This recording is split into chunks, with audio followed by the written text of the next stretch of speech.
संविधान एक दलित ने लिखा इसीलिए फलाना हो गया ठिकाना हो गया। अरे संविधान 299 लोगों ने मिलकर लिखा था और बाबा साहेब की इसमें अध्यक्षता थी। तो तुम्हारे बाबा साहब ने वहां कलम नहीं चलाया था, और जिसने कलम चलाया था वो स्वर्ण समाज के थे। तो हम लोग संविधान को गलत नहीं मान रहे हैं, लेकिन जो ये रिजर्वेशन है ना उसको गलत बोल रहे हैं।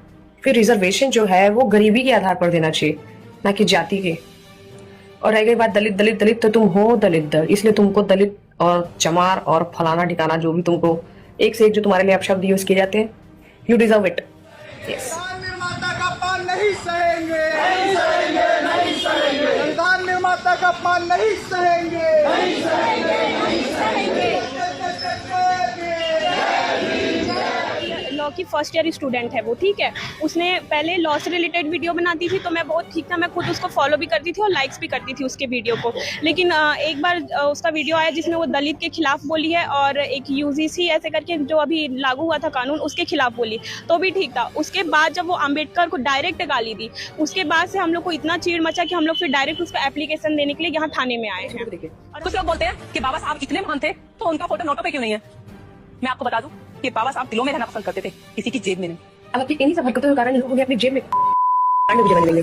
वैसे तुझे इतना बुरा क्यों लगा? उसने तो बाबा साहब के बारे में बोला, बाबा साहब के बारे में इतनी अच्छी बातें की।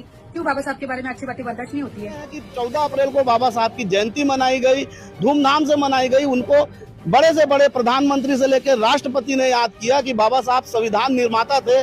उसके बाद भी अभी तक लोगों की मानसिकता में इस कदर बाबा साहब के लिए भरा हुआ है कि कहीं ना कहीं से वो निकल आता है। आईपीएल 2008 में स्टार्ट हुआ, 1950 में स्टार्ट होता तो बाबा साहब इनकी ये भी लिख देते कि टीम में 8 प्लेयर दलित खेलेंगे,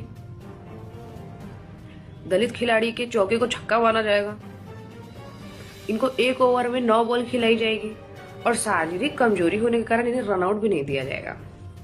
इतना आरक्षण भी इनको चाहिए रहता, और फिर भी कुछ उखाड़ नहीं पाते। ये है बाबा साहब की तस्वीर है, यहाँ पर आंदोलन कर रहे हैं और बाबा साहब की तस्वीर भी लेकर आए हैं। आपको नीला झंडा भी दिखेगा यहाँ पर, क्योंकि संविधान निर्माता है बाबा साहब और उनका अपमान देश नहीं सहेगा। बताइए, आप नीला झंडा लेकर आए हैं जिसमें जय भीम लिखा हुआ है, आप क्या कहना चाहेंगे? मैं कानून सरकार से ये मांग करना चाहूँगी कि जो लॉ की पढ़ाई कर रही है, जो डॉक्टर बाबा साहब भीमराव अंबेडकर जी की देन है, वो ऐसे वो इतना नॉलेज तक नहीं कि वो जो पढ़ाई करे उन्हीं के खिलाफ वो इस तरह का अभद्र टिप्पणी करे, उसके खिलाफ सख्त कार्रवाई होनी चाहिए।